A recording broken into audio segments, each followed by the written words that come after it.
Mega Home Dodge Tas ñoo leen di may seen émission Parcourir.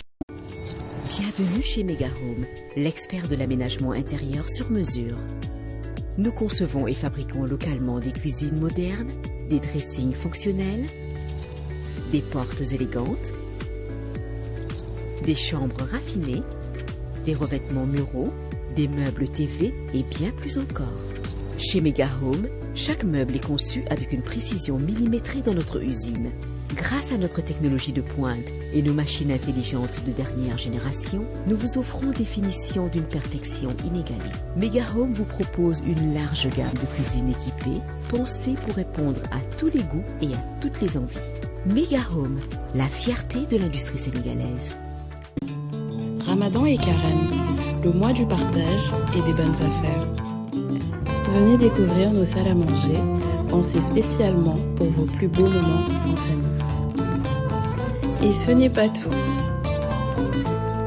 Pour une salle à manger complète achetée, bénéficiez de 80 à 5% de réduction sur un set de meubles télé. Offre valable jusqu'au 23 mars.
asalaamaaleykum wa rahmatullah wa barakaatu mbokk yu tedd yi ñuy seetaan ak foo leen mënti nekk dal leen ak jàmm ci seen émission Parcourir format spécial Ramadan.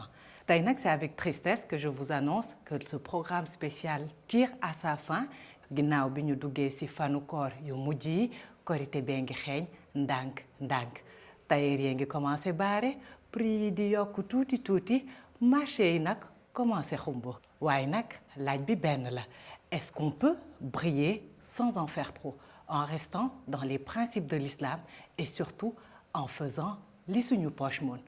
On discute de tout ça dans un court instant ndax tey style élégance ak korité lañ fi waxtaanee. Mais si c'est important de bien s'habiller, bien manger fait tout aussi partie de la fête kon nag ñu jublu ci waañ bi seeti Mariem ne ko Mariem loo ëndaale tey fàttaliku bi ñu nekkee xale Mariem loo ëndaale tey indi lu ma benn tey ñaar laa la indi tey c'est la fête dañuy waajal fête waaye yow on parle de waajal fête sax yow ni ngay waajale je te retourne le compliment dañuy waajal ko tey tey ñoo noir nii tey ñoo noir gis nga te déggoowuñ ko sax mais c'est vrai on annonce la couleur cette année noir la teint clair teint noir noir pour tout le monde sinon ça va et ta semaine ça va yaa ngi waajal korité bi nank maa ngi jeexal koor gi surtout j'avoue maa ngi jeexal koor gi noo ko dundee ça va franchement cette année globalement nag à part il y a une semaine où il a fait chaud mais sinon ça va waaw comme d'habitude ñun moom Dakar dañoo xaw a am chance dégg naa ñuy wax ne que ñun duñu am koor lu tax ndax fii moom daal féex ndax féexaay bi dégg naa sa mbokku Kaolack yi ñoo koy wax ne ñun amuñu koor ñoom ñoo gàddu lépp loolu lañu wax yàlla baax na nañ leen ko bàyyee di leen masawu nag ndax c'est vrai que vraiment à l'intérieur il a fait chaud nous on a été plus chanceux di si sant yàlla ñi sant yàlla bu baax mais non waajee korité bi parce que là déjà tu commences très bien moi j'adore ce que tu portes là bah moi comme d'habitude que ce soit confortable xam nga c'est joli vrai. mais confortable c'est ça ma devise. C'est vrai, Et, loolu mooy sa mot d'ordre. noonu daal laa ko fas yéene defee des choses yoo xam te ni ça va pas me fatiguer pour yéeg beeg wàcc beeg kipp geeg taaj bi. C'est vrai, dressé bi. waaw dressé beeg ñoom itam mais quand même assez joli. ok kon bazin comme sama genre gi pas pour toi quoi ba tabaski da nga koy leb ba dama tabaski. koy leb ba tabaski defe naa man traditionnellement noonu laay def korité dama koy oyofal tabaski ma metteel ko. ok pourtant c'est vrai même sénégalais yi souvent noonu la ñuy def. Ouais. Bon, ñun nag dans la culture naar. Ouais. bi nga xam ne j'en fais un peu partie. Ouais. korité lañ gën a fonk tabaski. tu vois, korité lañ gën a fonk Voilà, tabaski. tu vois, hein. waaye tabaski bon. C'est vite fait. c'est vite fait. yàpp bi la comme da ngeen ko tàmm du nekkul feet. non Mariam bàyyi ma mais ça doit être ça aussi loolu la yaa loolu béykat. lay war a doon rek wala que loolu lay war a doon rek. Non. Mais je voulais te poser une question. Tu sais que du coup le format Ramadan tire à sa fin. Billahi Dernier yow. numéro parce que Billahi. semaine prochaine heure bi ñoo ngi kori. Exactement. Et donc sa waañ bi Megabat comment est-ce que tu peux l'évaluer en un mois bi nga ko testé parle-moi un peu. Tu sais quoi, cette cuisine là c'est un thème. Ah ouais. Franchement, c'est un thème. Entre la plaque chauffante qui est numérisée, qui me D'accord. facilite énormément le travail, la hotte qui me permet de ne pas oublier sur le kërgi, D'accord. les rangements, les frigos intégrés, le four intégré, micro-ondes intégré. Franchement, D'accord. c'était un plaisir de travailler dans cette cuisine. C'est vrai? dëgg neex yàlla. Ndaal boo paree nga jox ma sa contact bras dégg naa nga fa am foofu ay bras nga jox ma sa Méga contact. Home awma benn bras non Méga Home rue Vincent 27 rue Vincent. Allez-y produit de qualité. Hein. Génial, on génial. vient de tester mais ça a l'air la regarde. Super pratique. li ñu bëgg yëpp si waañ. Un robinet qui se déplace. J'adore vrai. ça parce que ça permet vraiment de pouvoir faire la vaisselle sans se prendre la tête. C'est vrai. Les plaques chauffantes, ça a été mon coup de cœur. Bah, du coup Ouais. xam nga démb am na ku ma doon ne yéen pénurie gaz bi doo jënd gaz ndax. duñ ko yëg. ma ne ko ñun duñ ko yëg suñ plaque chauffante Xanaa on est ñu à ko l'électrique. mais pour l'instant moom ñu ngi baax. Non, génial. Comme tu n'as pas été déçu, Non, c'est franchement, l'essentiel. non. Je suis Et puis très la contente. haute aussi puissante, ils ont insisté dessus. nga xam ne odeur yëpp mën a dégager. Exactement. Et elle est très esthétique en plus. Donc voilà, neex a nettoyer. Man daal amoo lu ma wax kontaan naa. te semaine dernière xam nga am na wan naa la li ma découvrir. wan nga ma ko Sous le mic- dafa am salamandre yow. C'est ça. pour ñun ñi nga xam dañuy yàq ay plat yu yaatu yeex yooyu noonu nga xam te ni doo mën di jël Attends di salamandre mooy lan ñun on n'est pas dans le domaine cuisine Ouais, comme yow. ouais, bon, ah salamandre, ñun c'est togg taaj foofu lañ yem. yow C'est yaa une nekk ci plaque affaire chauffante. yi. C'est rien D'accord. d'autre qu'une plaque chauffante. Elle peut être au-dessus ou en dessous des plats et ça D'accord. permet en fait de garder les plats au chaud.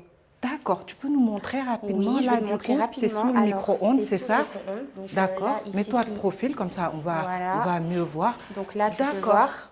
Et donc Dañ koy là, xëcc rek.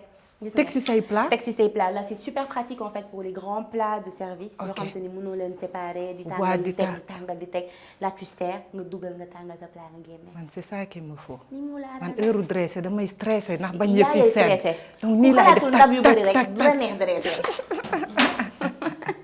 Non, Donc en vraiment, tout cas. ouais, un thème, 10 sur 10 pour la cuisine. Ah bah tant mieux, Merci. tant mieux, vraiment. On continuera d'évaluer, d'en parler parce qu'on est avec eux tout au long de l'année et on vous dira très fidèlement ce qu'on pense de cette marque et on espère, on s'aime pas, on espère, on est sûr qu'on ne sera est sûr pas que vous déçus. allez aimer. 27 rue Vincent, n'oubliez pas, c'est en ville, en face Sénélec bi et ils sont formidables, travail de qualité, exécuté avec, voilà, avec qualité.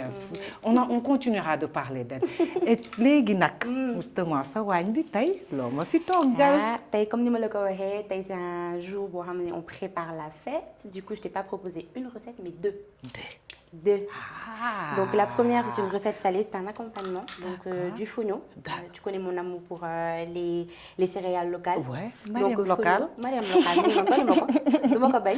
Du coup, voilà, pour changer du couscous, du vermicelle, Ouais. du riz. Ouais. Là, je te propose du fognon. Fognon bu ñu sóoraale. D'accord. Donc avec une base aromatique, épicé kototi, avec D'accord. quelques légumes. Ça a l'air bon. ouais, Moi, donc- j'aime bien le fognon d'habitude. Et puis là, ça Ouais. fait un peu taboulé en fait. Voilà, ça Donc, fait. c'est une bonne ça fait plus alternative. pilaf, ça fait genre pilaf. D'accord. Ça n'a ok. pas l'acidité du taboulé. D'accord. Sauf si tu veux en faire une salade. D'accord. Donc, on peut le faire comme taboulé. Ouais. Mais là, ça fait plus pilaf. Donc, D'accord. avec le petit nokos et tout ça là. Bon, pareil, on peut accompagner ce yap, ce C'est ginaar. def sa tuuti sauce à côté ou pas yow yaay xool. D'accord. Voilà. Donc, c'est une idée, recette qu'on peut piquer pour la fête de Korité. Exactement. On retrouve toutes les étapes de la recette. Dans où la ça capsule. Dans la capsule, vidéo capsule que vous pourrez retrouver sur nos plateformes YouTube pour reproduire cette recette-là pour la fête de la Korité. Mais Mariam, deux nga ma wax de. Non, deux laa la wax man duma la nax léegi nag boo war nañ di paree gën a feetu de nga tegal ma manioc bi fële naajo bi fële may yaa ngi am waxati waxu ñaam bi. mais ñaam bi tu sais que dama ñibbi sama kër dina lu tax indiwaalew ma. Non man waxoon naa la je suis contente d'avoir converti. Non on arrête réalisation bi xam nga léegi ñu rey ñu nii la ñuy def ñun suñu waxtaan du jeex. waxtaan du jeex. waaw deuxième boo barkeeloo ba pare nag ma indil la dessert. Dessert. Et là je t'ai amené un de mes desserts préférés, c'est la crème brûlée. Ok, j'adore. Là, tu aimes. Donc là on l'a twisté un peu avec du bouilli. J'ai rajouté du bouilli dans l'appareil. D'accord. Donc ça apporte une petite acidité. Bon, maintenant, voilà, ça peps un peu le côté rond des notes de la crème brûlée. D'accord. Ouais. Ok, à tester. J'adore la crème brûlée, version bouillie. Je ne connaissais pas. Ouais. Et puis ça a vraiment un aspect crème brûlée, tout ça. Exactement. Ouais. Parce que bon, tu vas voir la technique que j'ai utilisée dans la capsule. D'accord. Attends, moi ça m'a dessert. Ouais, comme ça, comme les défauts de soupe. Je commence par le meilleur pour la fin. Le meilleur pour le début. Comment cette crème bi Mariam? Oustaz mu ngi lay xaar demal maa ngi lay dressé sa table demal. Balaa may wax si diine bi bàyyi ma def nii sax. Ciao Salma ciao. Voilà ñuy retrouver Oustaz justement tey Oustaz Assane lañ fiy dalal sama xarit sama Oustaz sama imam tàmm naa di ko fi wax balaa ñu ko fi retrouver dans quelques minutes ñu dem ci laayeen ni am fa waxtaan bu am solo ci wàllu colin ak korité. À tout de suite.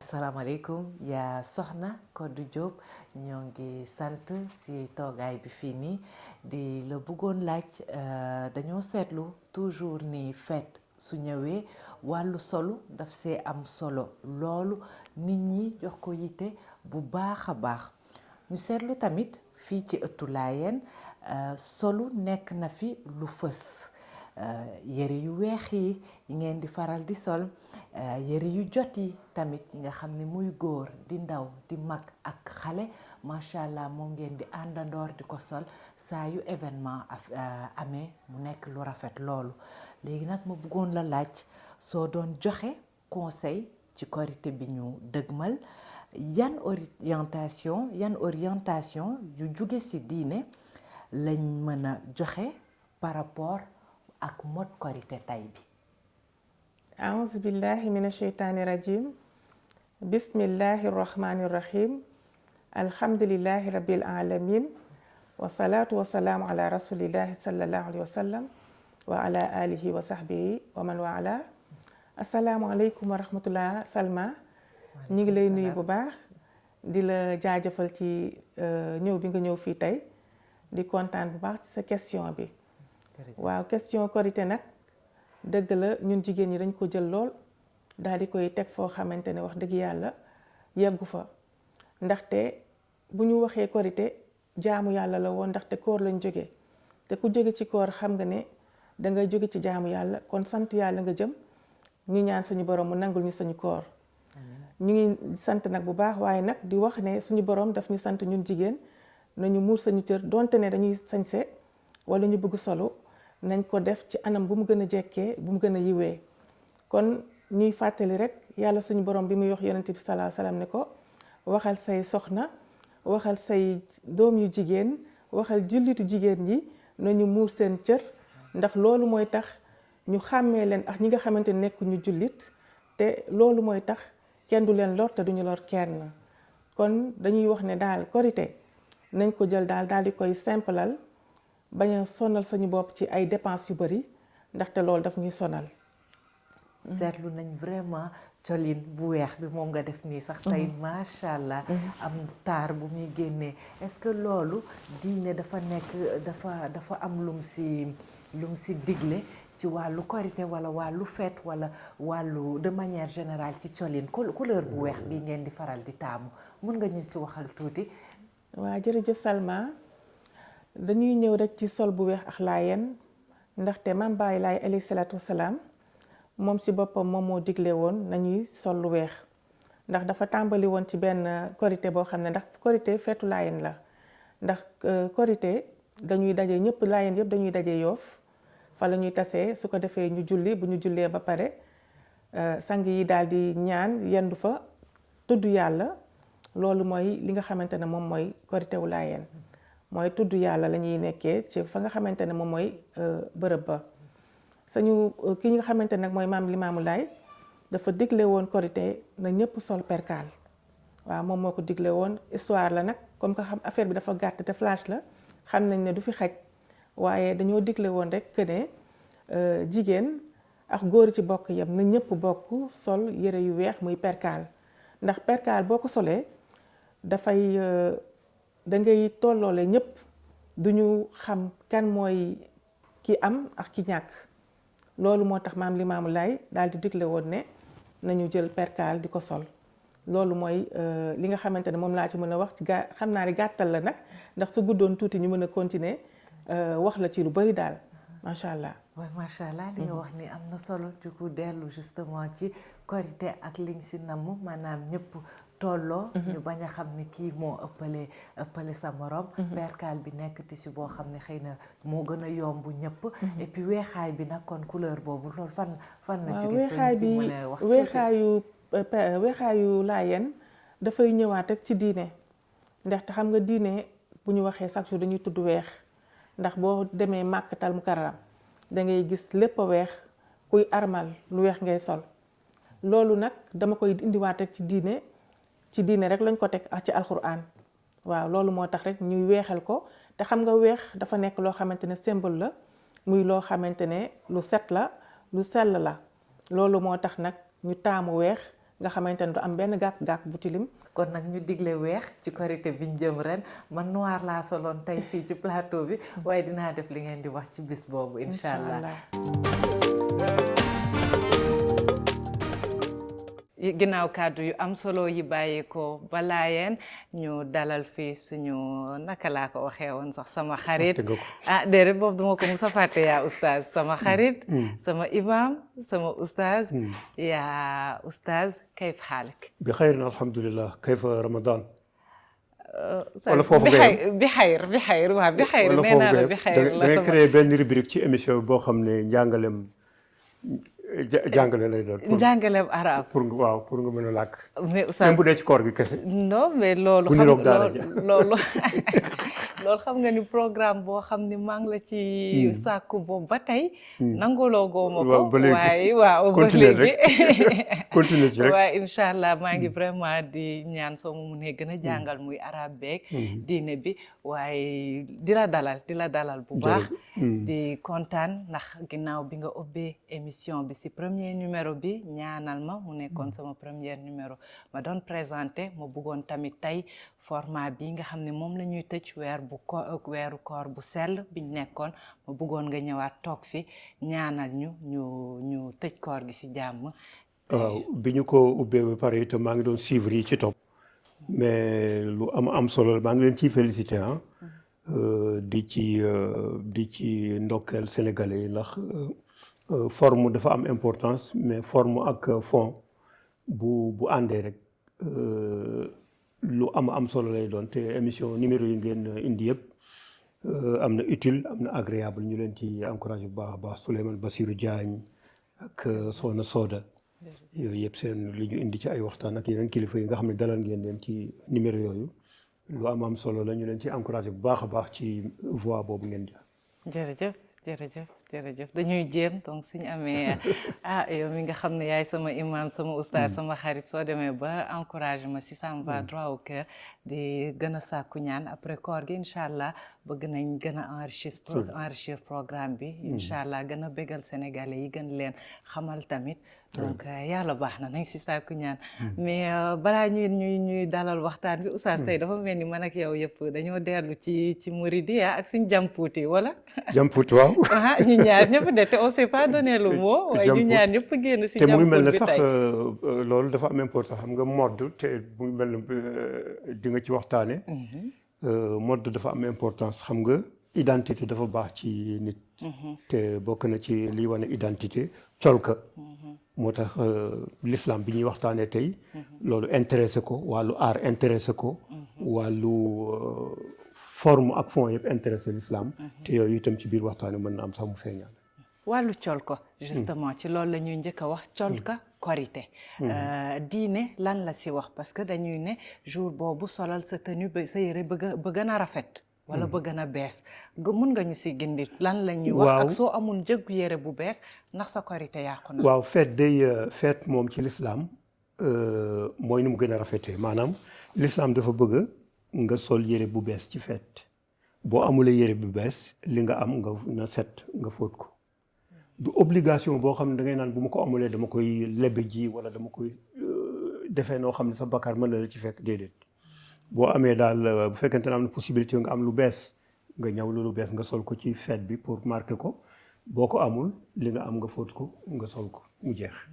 kon tey yi ñuy teg suñ bopp di leb di def yenn yi ñu mënul nax fête bi diine moom wàcce na. exactement maanaam l'islam en général boo yëkkatee dara mu diis rek xamal ne dafa am loo ci boole lu ci bokkul wala loo ci génnee loo xam ne ci la bokk bu diisee rek du l'islam mu ngi mel ne l'islam mu ngi mel ne bateau ci géej xam nga boo ko poussé rek day dem ndax mu ngi ci géej gi mais boo ko tegee ci suuf si boo poussé du dem fekk sa aada wala sa bëgg-bëgg wala yeneen da ngay pousse fii ba suuf mais du dem boo ko nga essayé ko ba xam. d'accord oustaz yow say anecdote waaw d'accord oustaz ginnaaw bi ñu waxtaanee waxu colka ba bëggoon la laaj tamit ñoo ngi jëm fi mu ne ci fan yu mujj ci weeru koor ñu namm di si jox mburub koor lan moo ko tax a jóg ak lan la ñu namm si ginnaaw. solidarité lay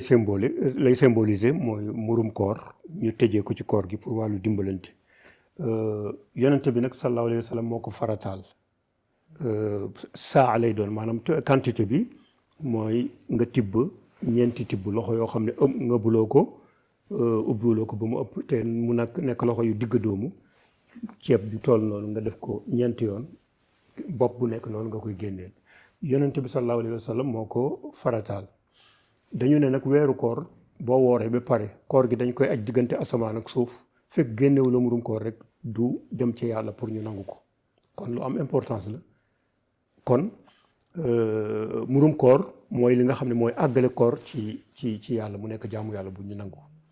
ñan lañ ko war a jox.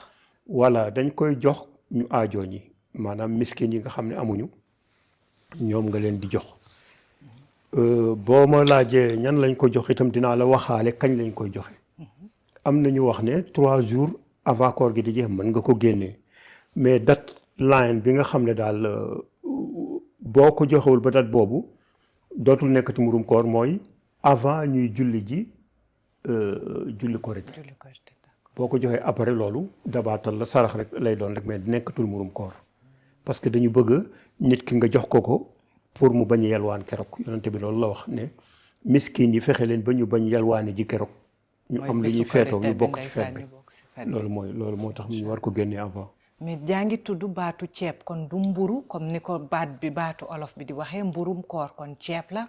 déedéet du mburum koor mais muurum koor mooy baatu wolof muurum koor.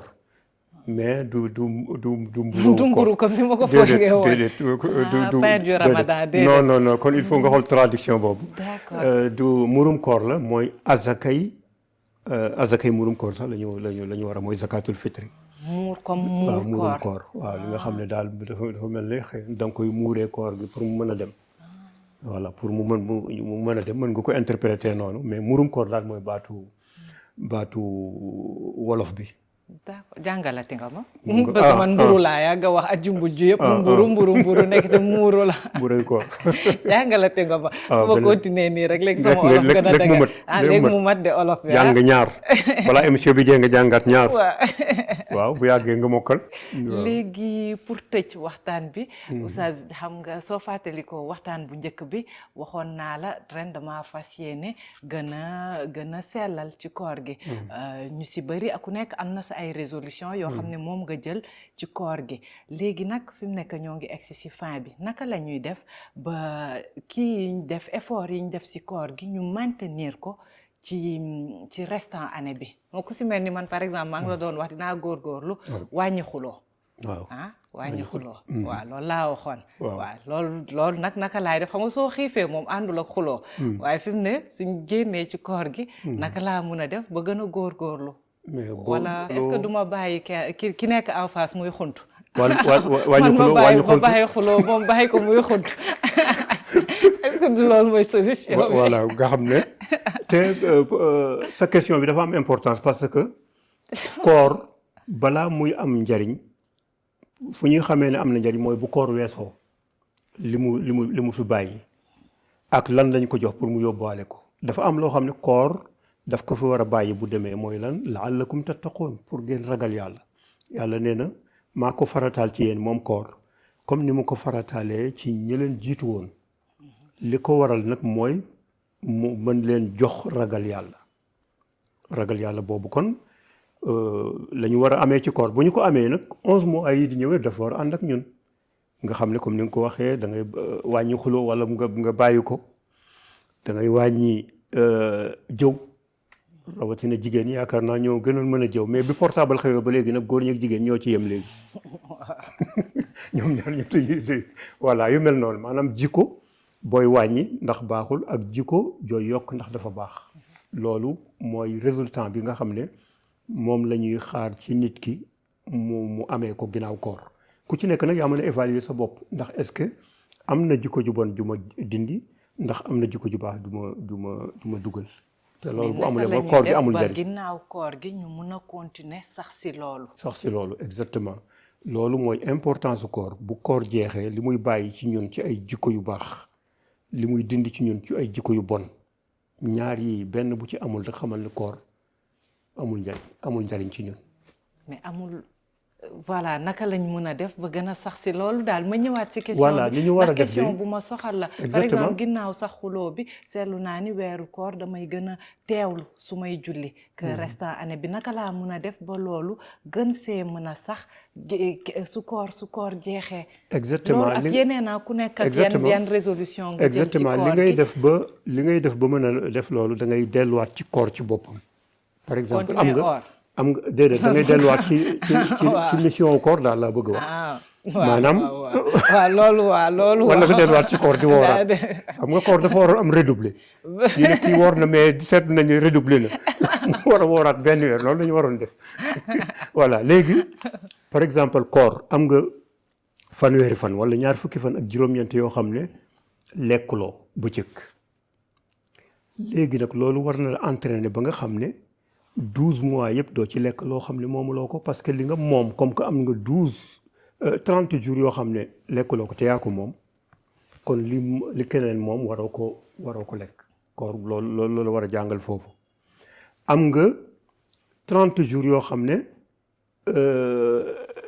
da nga bëccëg yëpp lekkuloo waaye guddi gi yaa ngi doon naafila kon kay war nga def ba naafila nga boole ko ci sa julli koor gi bi mu jeexee ñu ne la génneel azakay murum koor comme ni nga ko waxee sànq azakay murum koor bi daf lay entraîner ne comme ni nga doon xiifee ci 30 jours yi sa mbokku pauvre bële 12 mois yëpp noonu lay xiifee kon xaar ñu entraîner la joxe ci koor pour yow nga mën ko dimbale ci pendant 12 mois yëpp loolu kon koor mu ngi lay jàngal muñ ci xiif bi koor mu ngi lay jàngal maanaam sàmm sa cër yi bañ a jëw bañ a déglu lu bon ci bi nga xamante ne bàyyi nga lekk bàyyi nga naan bàyyi nga wax ju bon loolu dafa war a continuer koor mu ngi lay jàngale itam dimbalante solidarité ci boo dogalee nit ki tàndarma tuyaaba bi ngay am ak murum koor bi ngay joxe yooyu yëpp kon jàngal na la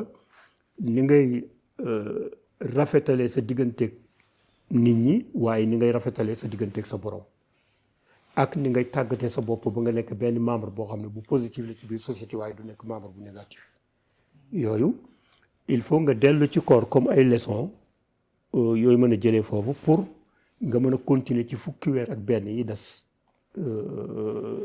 nga mën a mel noonu nekk ku tabee nekk ku dëggu nekk ku am solidarité. D'accord. wala sinon zéro. Par exemple mun naa fi mu ne bind ne lii ak lii ak lii bind daal xam nga comme dañuy ne li nga bind moom day sax du deñ ne lii ak lii ak lii laa jël comme résolution moom laa bëgg sax et puis au fur et à mesure may évaluer fan laa si toll je veux dire loolu par exemple technique la parmi dans d'autres quoi te may wax pour man ak aussi ñi ñuy seetaan très bien loolu surtout sénégalais bi solution boobu nga wax loolu solution la maanaam mënoo bàyyandoo lépp lu bon mënoo bàyyandoo defandoo yëpp lu baax kon technicité boobu nga wax mën na nekk par exemple boo ñëwoon tey nga ne koor gii day man jàpp def naa daal man fii ba kooru déwén du ma fen lu ëpp ñetti yoon bu ma fenee ñetti yoon rek crédit ba jeex na du ma jëw lu ëpp fukki yoon. crédit boobu dana gaaw a jeexu du ma jëw lu ëpp fukki yoon maanaam boo doon tàggat sa bopp noonu sax. boo doon tàggat sa bopp noonu respecté ko bu boobaa bu déwénee yow yaa fi gën. yaa fi gën ndax tàggatu rek pour wax rek ne yëf yi par étape la mais du bës rek lépp changé mais da ngay def par étape nga ne accord gi kat war na ma jàngal ne dama war a déggu kon xaaral ma sóobu ci koor gi jàngal na ma solidarité kon bu ma rombaatee kuy yalwaan du ma yëkkati sama vitre auto mais bu ma amee lu ma koy jox dama koy jox loolu nga tàggat ci sa bopp day dem ba nga roode ci ba nga xam ne boo koy def sax doo ko yëg. naa def loolu. waaw may évaluer sama nga wax ñeneen ñi itam ñu def ko ne weer bi ñaata yoon laa ci jëw waaw xam nga ku nekk dafa waroon am carnet bu ndaw ni weer wi ñaata yoon laa ci jëw ñu ne 14 fois ñu ne weer wi ñaata yoon laa ci.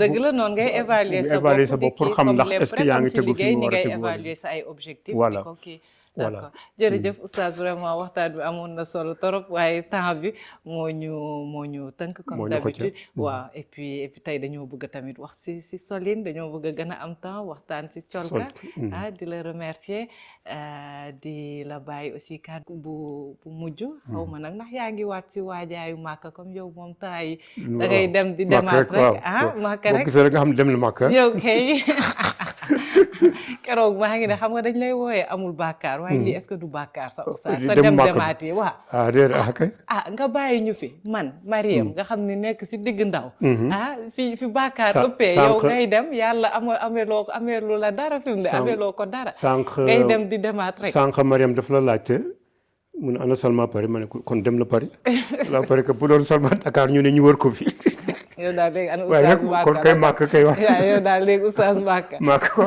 man seet naa ba seet sooy demati du ma la ne oustaz ñaanal ma beneen yoon ma ñëw ndax yow foog naa soo demee sa bopp rek ngay ñaanal soo demee da ngay ne yàlla ñëwaat yàlla naa ñëwaat bu ko loolu waral ñëwaat gi da ngay dem nga ne yàlla naa ñëwaat yow kay moo taxit xam naa yaa ngi waat si waajaay incha allah après koor gi waaw mais ma leen di féliciter ci numéro yi nga xam ne adopté woon ngeen ko ak Ramadan mu nekk lu am solo parce que dañu nekk ci société yoo xam ne ku ci nekk bu defee la nga war a def ci biir société bi da nga gis société bi avancé yéen ci secteur bi ngeen di yëngatu nii ni ngeen koy defee avec professionnalisme yi xeebu leen benn détail loolu mooy tax émission boo koy seetaan da ngay gis ne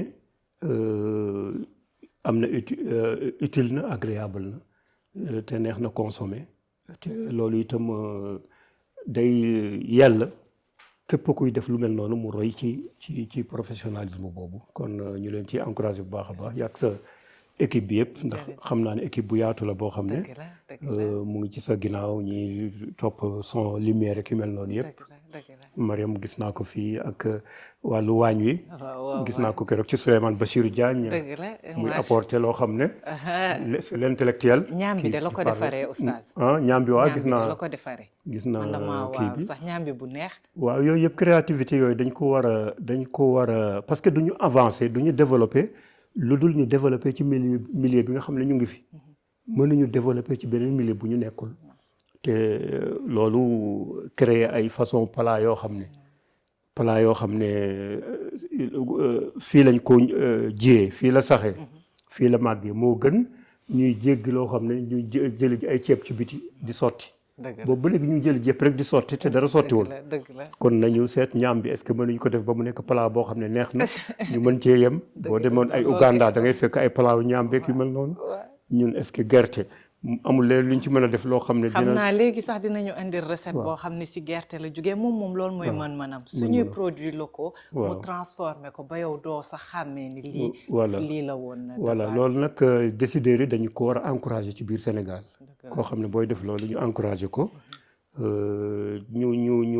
ñu dugg ci takk ci lépp encore par exemple boo gisoon ministre ba wala président ba ñu ne ah lii la lekk ndam bi na nekk ndam bi sax bu boobaa foo tuddee day gis gars yi lekk ndam bi dëgg la bu yàggee mu neex am na temps ñu fi doon ran beñe dugub di da nga fàtte voilà nga xam ne foo dem rek jeex na boo laajtee ñu ne la jeex na ci benn kàddu rek ci benn kàddu léegi nag imagine wul boo ko waxoon ci cere wala ci cere baase wala nangam boobaa noonu lay mel toujours ñu nekk ci kaw ñooy mën a encourager idées yi pour mu mën a sax ci biir société yi te loolu ñu ngi leen ci xërtal pour ñu def ko jërëjëf jërëjëf. kàddu yi rafet na torop jërëjëf oustaz incha allah bon xanaa ñu jox la yow xëy na rendez-vous si Dig-dig. parcourir fi nga xam ne dañuy Déwén. def face à face non duñ xaar ba déwén dañ lay jël comme invité spécial ñu ñëw jàng sa parcours xam fi nga jaar Soudan ba Sénégal ak waaw xam yooyu- gën laa xam incha allah yooyu lu tax yëpp ñu nga ci lay kanam, wooye ah. amul bàkkaar incha allah invité nañ la et puis saa yu la ko temps bi mayee rek ah Incha soo allah. jógee Màkka incha waaw allah bu jël jógee- nañu rendez-vous bu mu jógee màkk ba jógewaat màkk ba waaw. jógewaat xaman loolu bàkkaar la oustaz Bàkkaar lay doon. bàkkaar lay doon de bàyyi ñu fii ñun xale yi nga xam ne ñoo waaw, toll ñoo war a dem itam. ñoo war a dem di oustaz waaw. ñun ñooy bàkkaar fi waaw. ne yow yàlla baal na la lépp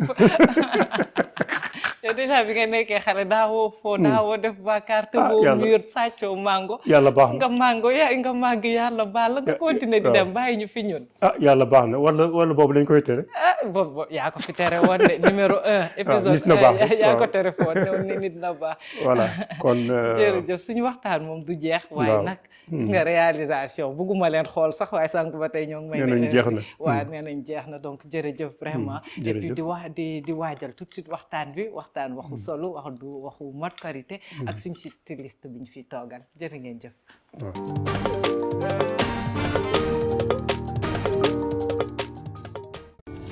Bienvenue chez Mega Home, l'expert de l'aménagement intérieur sur mesure. Nous concevons et fabriquons localement des cuisines modernes, des dressings fonctionnels, des portes élégantes, des chambres raffinées, des revêtements muraux, des meubles TV et bien plus encore. Chez Mega Home, chaque meuble est conçu avec une précision millimétrée dans notre usine. Grâce à notre technologie de pointe et nos machines intelligentes de dernière génération, nous vous offrons des finitions d'une perfection inégalée. Mega Home vous propose une large gamme de cuisines équipées, pensées pour répondre à tous les goûts et à toutes les envies. Mega Home, la fierté de l'industrie sénégalaise. Ramadan et Carême, le mois du partage et des bonnes affaires. Venez découvrir nos salles à manger, pensées spécialement pour vos plus beaux moments en famille. Et ce n'est pas tout. Pour une salle à manger complète achetée, bénéficiez de 80 à 5% de réduction sur un set de meubles télé. Offre valable jusqu'au 23 mars.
ak Korité bi egsi nag atelier couture yaa ngi fees tailleur yi commencé baare ndax colin bi dafa am importance ci fête bi ginnaaw bi ñu wooree 30 jours yi sénégalais yi ñoo ngi jublu nag ci sañse jour boobu def ni ko islam recommandé sol sa yére bu bees wala soo ko amul sa yére bi gën a rafet donc nag si loolu la ñuy jublu léegi waxtaan si avec une créatrice Aby Samb bi nga xam ne moo créé marque Milezo en 2018 qui est une marque inspirée de nos cultures locales mais en même temps une marque qui se tourne vers tout ce qui est tradi moderne. Aby ñoo ngi lay dalal di la remercier si sa taxawaay fii nii. Salaamaaleykum Salma, salaamaaleykum Mariem. Merci pour l'invitation. Je m'appelle Aby Samb, créatrice de la marque Milezo. Milezo, c'est une marque sénégalaise pour les femmes. D'accord. Góor ñi ngeen jéggal. Pour l'instant. Ouais, pour l'instant. Et justement, parlez-nous un peu de Milezo. Fan la tur bi jógee ak yan inspiration moo ko tax a jóg. Alors, Milezo mu ngi jógee ci benn série bu ñu doon wax Sublime Mensonge. Je pense que c'est vers les années 2005 ou 2006. wax na lu yàgg waaw Sublime Mensonge mel na gisoo maa ngi xool sama bët yi waaw.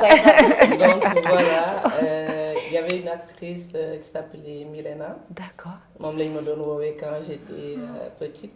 parce que da ngeen niroo sama cousin yi di ma neexal di wax Milezo comme Abizo Kinezo et tout. Donc bi heure créer marque bi jotee j'ai pas cherché loin. Foofu la Milezo jógee. D'accord, vous avez repris qu'on voit ce surnom-là qu'on vous donne Milena depuis. de Nando, c'est ça.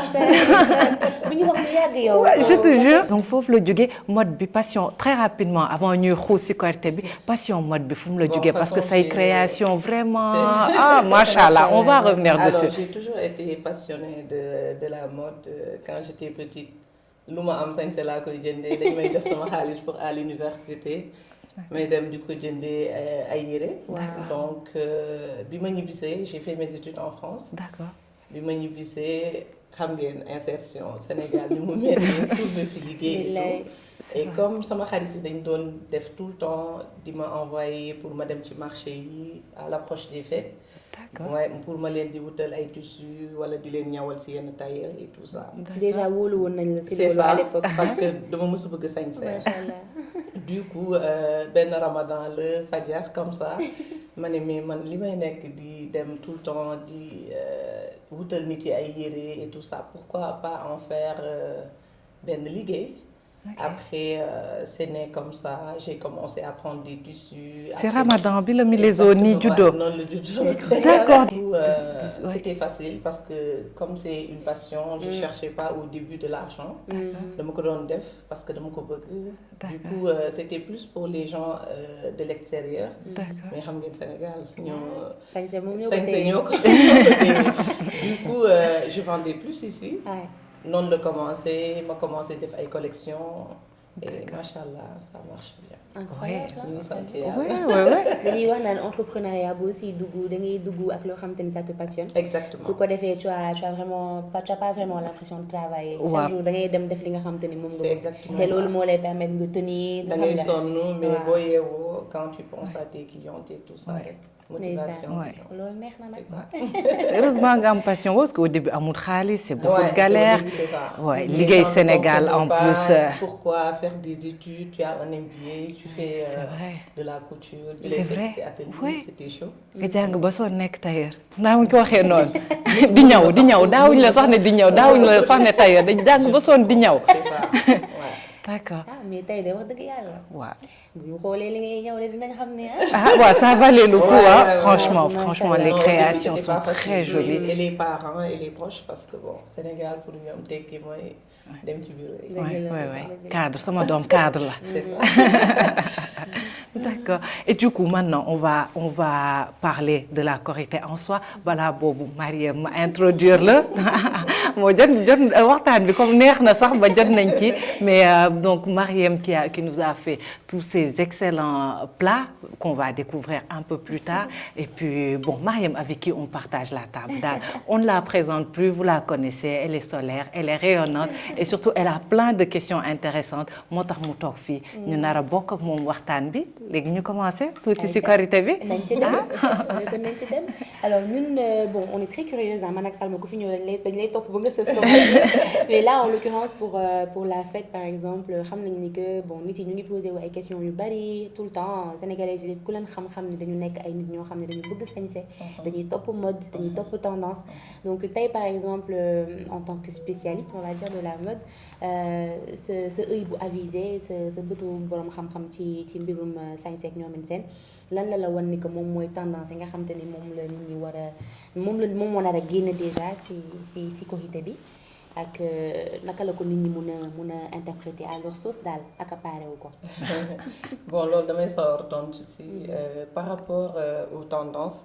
Je pense que maintenant mode bi yi amoon ñuy ñëwaat. donc on part plus sur des tenues relax ndax dëkk bi dafa metti donc c'est plus des tenues légers korité dañuy jóge ci Ramadan nit yi dañuy sonn duñu gaaw gum am force contrairement ak Tabaski donc nous ce qu'on fait mooy ay tenues yoo xamante ni c'est facile à mettre confortable surtout j'adore ce mot c'est ça parce que sañse moom li ñuy wax il faut que nit ki nekk à l'aise pour que li mu sol mu mën a génn donc man moom c'est plus sur ce côté là lay gën a joxe conseil ci wàllum solo.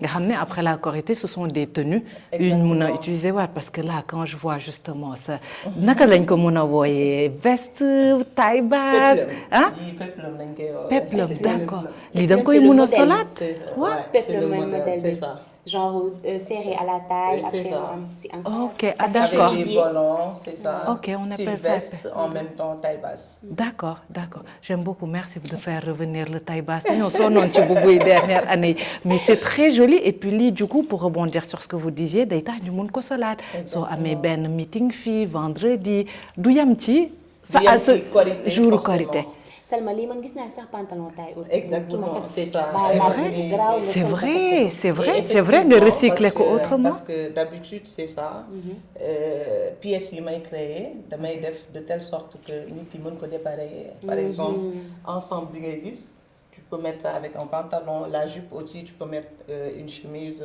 en haut et ça passe te comme dëkk bi dafa naqari de toujours j'insiste sur ça damay jéem a aider ñi nga xamante ne dañuy ñëw vers toi parce que àdduna bi yombul te yemul ci sañse kese donc foog ñuy créer des pièces yoo xamante ne nit yi daf koy mën a solaat haut bi mu boole ko ak leneen jupe bi mu boole ko ak leneen donc voilà. surtout léegi à l'ère des réseaux sociaux boo soloo ba photo dootoo ko mën a. dootoo ko bëgg kan moo am budget wu di sol benn c'est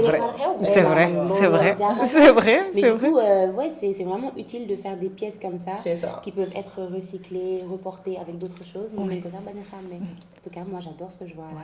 vraiment. c'est très beau et si tissu bi ñoo ngi ci brocart depuis quelques années.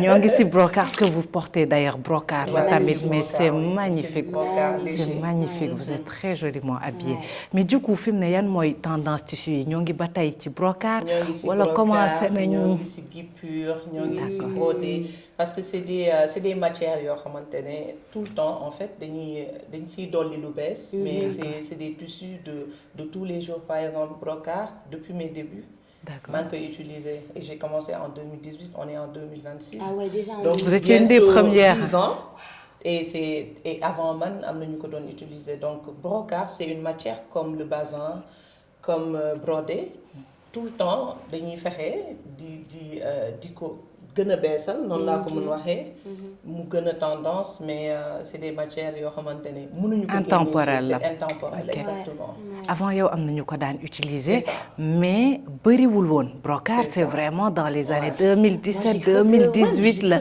sotteeku ci marché bi en fait donc quand elle dit que c'était ouais franchement et moi c'est ma matière de base je peux dire j'adore le brocart et surtout brocart dafa bëri ay comment le dire, il y a des matières yoo mën def veste pour les gens qui vont au bureau et tout ça. Il y a des matières qui font fête. Donc c'est une matière boo xamante ne mën nga ci liggéey lu bëri, des robes, des vestes, des chemises, des pantalons, même il y a des pantalons en brocart et tout. Ouais. Je vois pas ça d'ici, mais je l'ai vu récemment. C'est comme le brodé aussi, je pense que je fais partie des premières personnes yu ko def en pantalon. D'accord. Oui, en été, ça avait fait le buzz. D'accord. Et nit yi gisee ko ci beneen anam. Exactement. Et ça, je peux en témoigner. Hein. Pour avoir fait un tour à la boutique, j'ai vu un ensemble ni pantalon qui boo xam ne xaw ma brodé la xaw ma crêpe de soie façon yow ce tissu moom. Vous retravaillez du coup finalement plusieurs matières. Les matières que j'utilise d'habitude, c'est ça, le brocart, dentelle, guipure, brodé, mais brodé plus brodé anglaise. D'accord. nga xamante ne moo gën a comment le dire, moo gën a simple, moo gën a sobre. D'accord. Pour en faire des chemises, des combinaisons. J'ai l'impression, Salma, que quand on a affaire à quelqu'un, elle aime bien gagner si sentier battu. De toute façon, j'ai toujours été comme ça. Du coup, moo tax bi ma duggee ci stylisme bettul kenn parce que même à l'école c'était comme ça. J'avais toujours mon style à part. J'ai jamais voulu ressembler aux autres. Et la marque aussi, c'est ça. Da ngay jéem a indi sa touche personnelle, mais tout en restant dans le traditionnel, moderne. C'est ça, et je trouve que c'est très important. Ay couturiers ou les créateurs, ils ont une personnalité à l'ère où tout le monde copie tout le monde. Exactement. Le débat se pose surtout dans le tradi moderne. Donc avoir des gens comme ça qui ont une personnalité bien trempée, di jéem a naka la ñuy innover, j'aime beaucoup. mais bi balaa nga koy xam nga gis yow sa sañse waxuma sax modèle li ngay exposé de yow sa sañse soo ko gisee ngay ne ah oui elle a un truc elle est atypique. Léegi pour avancer un peu ci Korité bi léegi est-ce que mun nga ñu jox quelques astuces pour rester élégant ci Korité bi avec un petit budget ndax yaa ngi koy wax sànq ba tey jamono fi mu ne moom mooy loolu on a un petit budget, quel tissu, quelle astuce? C'est de se préparer tôt surtout. D'accord. Pour mën a am li nga bëgg. Parce que comme Korité, Tabaski et tout, c'est une fois l'année. Donc je pense que le fait d'attendre à la dernière minute pour chercher une tenue mooy tax toujours nit yi di nekk ci ay jafe-jafe. Et comme Korité, c'est simple. Koor la ñu jógee, les gens sont fatigués et tout. Chercher des tenues légères yoo xamante ne mën nga ko sol, passer la fête avec la famille, relax. Fàtte tuuti les réseaux parce que lii sonal nit yi ci wàllu solu mooy selfie waaw photo yeeg selfie. Je dois faire des photos, je dois faire des vidéos. ñu mel ni ay star. Forcément, c'est ça, il faut forcément miser sur des tissus chers alors qu'après benn yoon nga koy sol doo ko mën solaat. Donc mon conseil bi may joxe c'est vraiment de préparer ça à l'avance, xool lu simple, lu sobre. Xam ne faites-le pour en famille, mais pas forcément pour les autres. D'accord. Di wax justement Korité def yu oyof là justement tissu bi xawma lan la mais nuru na lu oyof ak lu confortable ko Mariam bëggee. waaw ñun moom xam dañuy investir sur des matières parce que dëkk bi ñu nekk dafa tàng. Donc c'est du coton. Mais si vous regardez bien, c'est doublé donc c'est des matières yoo xamante ne dina oyof mais c'est pas transparent. On investit sur des matières fluides comme dëkk bi ñu nekk dafa tàng. Et là c'est de l'organza bu ñu def ay pierres pour bien ressortir le tissu. Donc voilà. Le mélange est vraiment bien choisi en fait. Les couleurs, c'est ça. Voilà, l'argenté, c'est pour rappeler le gris sur le tissu du bas. On sent qu'il y a de la recherche. Désolée, mais j'arrive pas à me concentrer parce que ça, c'est une belle. Est-ce que vous on en parle? Mais c'est on en parle. robe bi la création yi la. Non, création yi la. Milezo moom ku si solo donc c'est ça. C'est incroyable. Elle est super jolie la robe. Merci et du coup là beaucoup. encore on est sur du brocart. yi brocart organza yi la moo gën a léger. Oui, ça se te moom laay gën a choisir parce que les autres c'est chaud donc mënoo ko sol tout au long de l'année. C'est ça, tout au long de l'année te encore une fois réew mi neexul donc dañuy miser plus sur les matières yoo xamante ne da nga koy mën a sol en été comme en hiver. Donc voilà bi brocart la on est toujours ci brocart yu léger yi. Donc au lañ ci def au péplum. On est dans le style veste taille basse. C'est trop tendance. Le bas c'est du chantum. Ça, c'est pour l'instant, à part la robe de Abby, c'est ma préférée. Ouais, Ah oui. Ah, bii nag bii crêpe ça c'est de la crêpe. Ça, c'est de la crêpe. De la crêpe aussi dafa léger. Et c'est imprimé donc va avec les couleurs. Bii si suñu collection Korité bi la bokk. Mais ça fait partie des modèles phares. waaw dafa ànd ak jupe. La jupe est là. Ah ok. Jupe bi c'est un organza bu ñu doublé ak de la soie. Regardez, ça ressort bien en ensemble. Wow. Et comme ni ma waxoon au début, on les fait en set. Tey jupe bi mën nga ko sol ak sa benn haut. Soo bëggee dem soirée nga dem ak moom, tu peux sortir. Donc ñun si loolu la ñuy gën a dox pour te permettre de dépareiller les tenues. On vous laisse vous rasseoir Oui. une minute et puis comme ça nous continuons brièvement si Korité. Quelle est l'erreur à éviter pour ce yére Korité? Donc l'erreur à ne pas commettre c'est voilà sol yére boo xamante ne nekk aussi à l'aise. Comme genre Ariane. Les corsets. Qui fait des ravages. C'est ça, qui fait des ravages. Alors, en fait, duñ ko exclure parce que si mode bi la bokk, mais faut pas abuser non plus parce que tu vois parfois yenn corset yoo xamante ne sang bi du circuler, tu peux pas t'asseoir, tu peux pas. Ñun dañ koy def si yenn tenue yi mais bon on essaie vraiment de chercher le confort. Parce que il y a des tenues yoo xamante ne mën nga corser le haut après le bas nga bàyyi mu bàyyi tuuti et tout mais l'aspect corset vraiment. Et maintenant, parlons plus généralement de la mode. Parce que avant de terminer, parce que je sais qu'il nous reste vraiment quelques minutes, mais on voudrait aborder quelques conseils mode avec vous. Ndax yàgg nga si au-delà sax de Milezzo, dafa yàgg nekk passion pour vous. Donc quelques conseils que vous pouvez nous donner, par exemple en termes de colorimétrie. Dañ ci amoon quelle couleur choisir? Lan moo jàpp ku ñuul ki, ku xees ki? Donc, moi je vais plus rebondir sur côté limite des couleurs, limite ci modèle et tout ça parce que d'habitude sama challenge c'est de sortir mes clientes de leur zone de confort. Da ngay gis ko man Milezzo combinaison dama koy gis dafa may neex mais man duma jàpp, tu vois. Donc nous on essaie de sortir suñu clientes yi ci li ñu am habitude solo parce que solo c'est pas que Mariem lii lay sol man je dois forcément sol loolu da ngay génn ci da ngay démarqué wu di varier sa comme ni ñu wax sa garde-robe. Donc pour les couleurs aussi tu vois des clientes yoo xamante ne dañ naan non moi je mets que du noir couleurs yu sombre yi moom may aller alors que c'est parce que foofu la ñuy nekkee à l'aise. C'est ça, c'est des couleurs de la sécurité. C'est de la sécurité, c'est ça. Facile à accessoriser et tout. Alors que parfois mën nga génn tuuti sur du saumon, sur yenn couleurs yoo xamante ne dafay sobre mais en même temps dina génn. Dégg naa sañ sa fit koy def de. Fit koy def exactement. Te styliste bi dafa am fit. Je pense que c'est ce qui fait la différence. Man loolu laay wax awma limite ci couleur awma limite ci style. Tey damay ñëw gis benn affaire ñu def ko ci yére tubaab. Ma ne non je vais créer ça ci yére olof.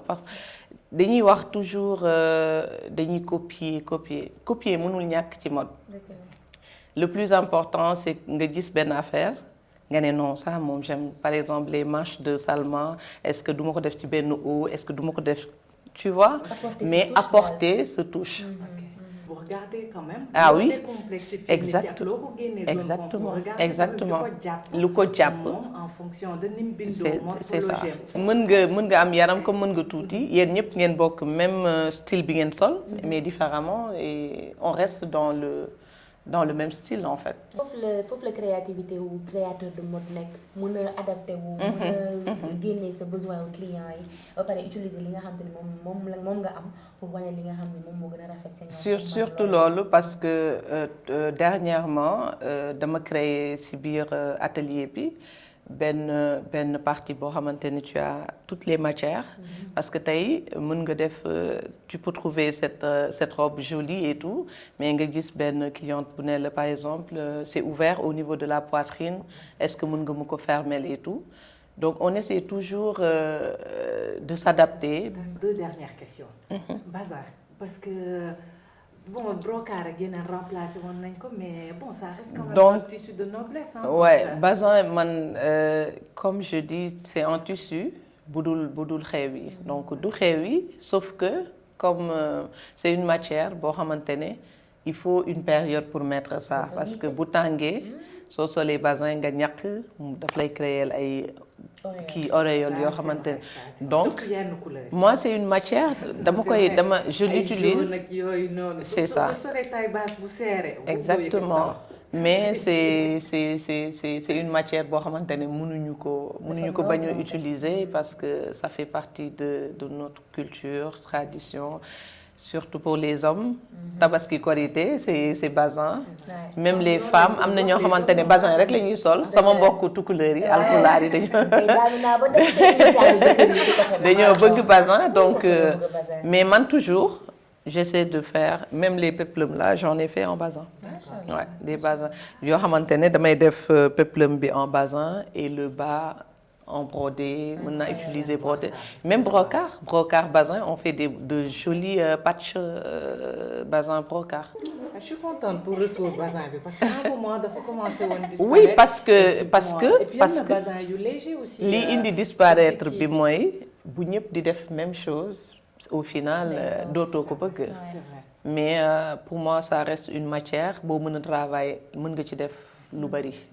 mën nga ci def lu bari man par contre tissu j'ai pas de limite ci tissu du xewi ci man tissu du ñaaw ci man parfois nga gis cliente bu ñëw indil non j'aime pas et tout ma ne la xaaral ba ma coupe ko ba pare parce que d'habitude c'est ça du tissu bi mais ñaw bi la ak ki nga koy ñawal nan nga koy ñawalee.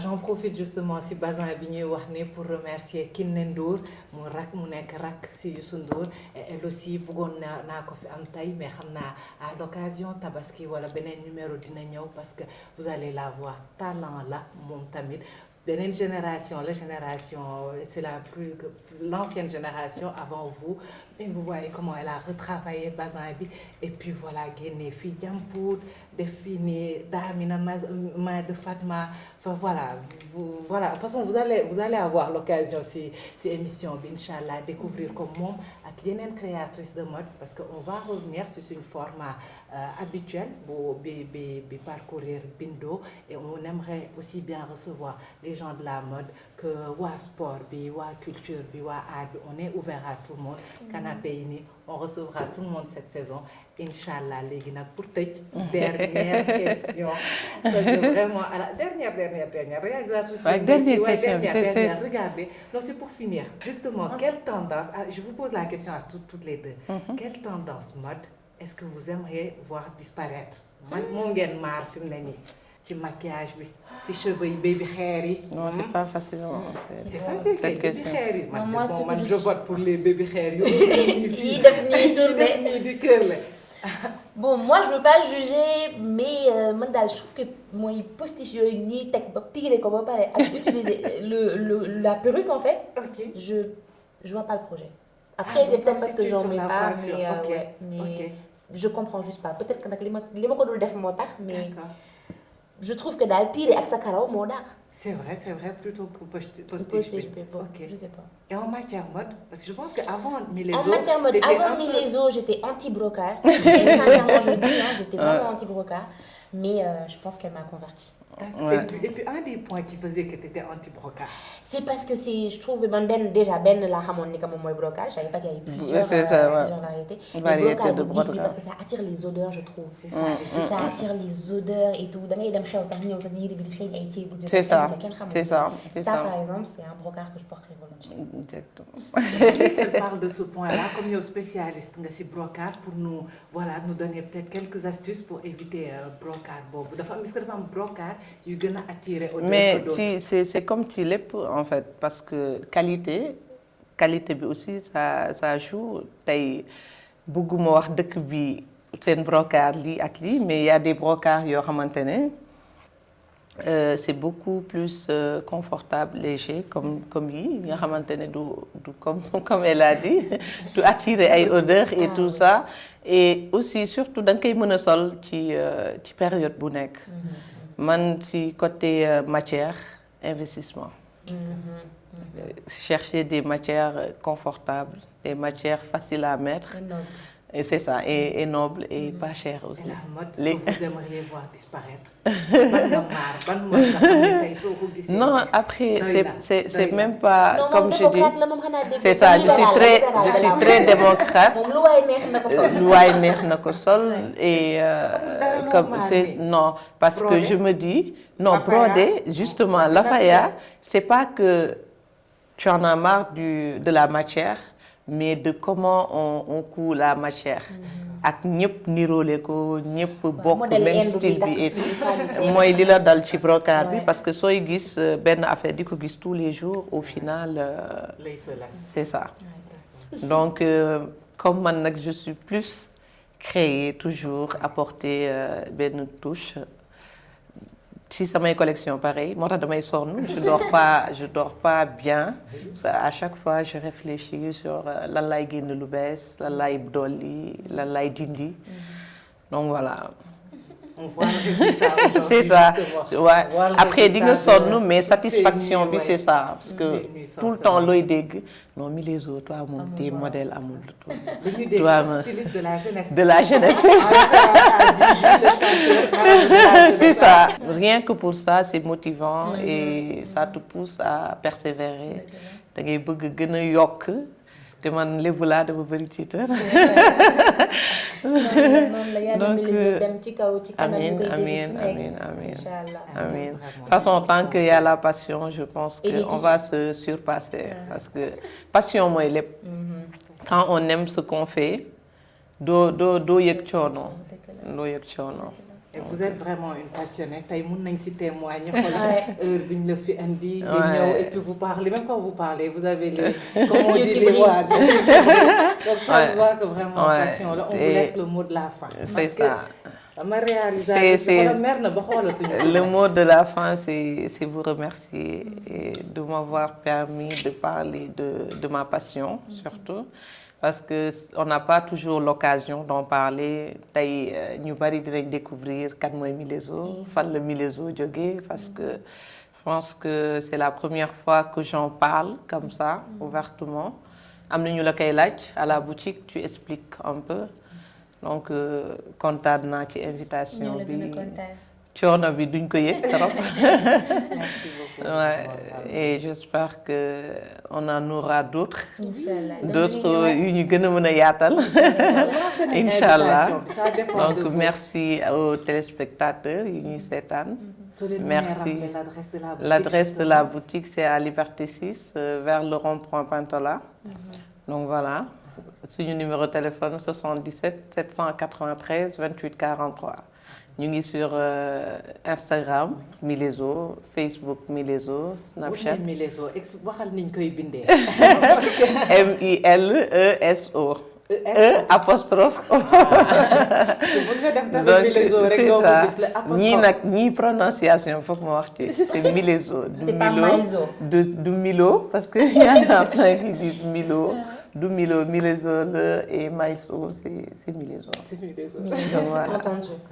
On vous retrouve sur les réseaux. ñun nag ñu jublu si suñu. waaw ñu ñam si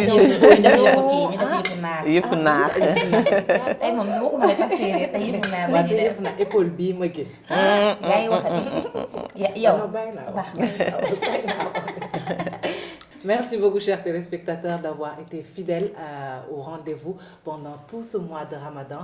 di leen jox dig daje la fête de la Korité inchallah di leen souhaiter surtout une belle fête fan yu mujj si Korité yi yàlla nangu suñuy ñaan ñoo ngi jublu tamit si laylatul qadr yàlla nangu ñaan yëpp yiñ siy def yàlla nangu tamit ñaan yiñ def si laylatul qadr bu murit yi yiñ jóge yàlla nangul ñu suñ koor nangul ñu suñuy ñaan bàyyi ñu fi ñu fekkee ko ay ati at di gën a dressé di gën a sukkiyal local bi jox doole local bi tout ça dans le confort de Milezo. De la marque Milezo. On se donne rendez-vous très prochainement. C'était un plaisir vraiment d'animer kii bi ak yéen. J'ai l'impression qu'il y a dafa am dara lu jeex. Dama émotionnel. waaw dama émotionnel. Petit cœur là. Mais merci surtout à mon équipe technique. Ndeye Mariam Diop à la réalisation. du ma wax sax jigéen ju mën góor jigéen ju mën ñëpp et puis les cadreurs Louis Faye Pape Modou Faye Djibril toute l'équipe vraiment Madame Baye Ndeye Mbari Mbaye la célibataire qu'on appelle Madame faut pas chercher bref merci à toute l'équipe vous nous avez accompagnés depuis toujours Mariam yow moom aw ma sa fay et puis à très bientôt à très vite belle fête de Korité baal leen ñu ak déwéniti asalaamaaleykum wa rahmatullah wa barakatuh.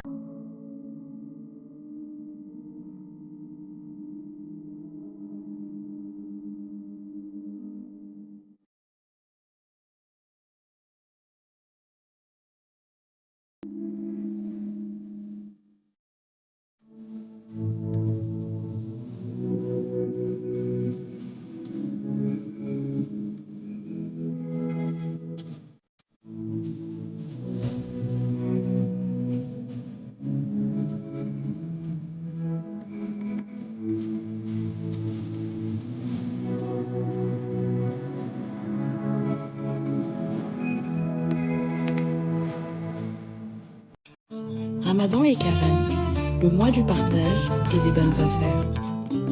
Venez découvrir nos salles à manger, pensées spécialement pour vos plus beaux moments en famille. Et ce n'est pas tout. Pour une salle à manger complète achetée, bénéficiez de 80 à 5% de réduction sur un set de meubles télé. Offre valable jusqu'au 23 mars.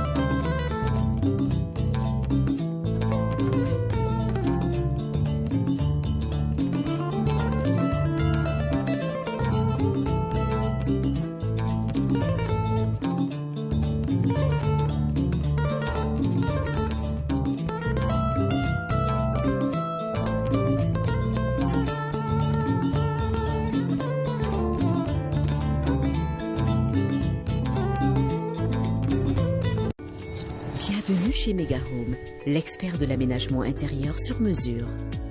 Nous concevons et fabriquons localement des cuisines modernes, des dressings fonctionnels, des portes élégantes, des chambres raffinées, des revêtements muraux, des meubles TV et bien plus encore.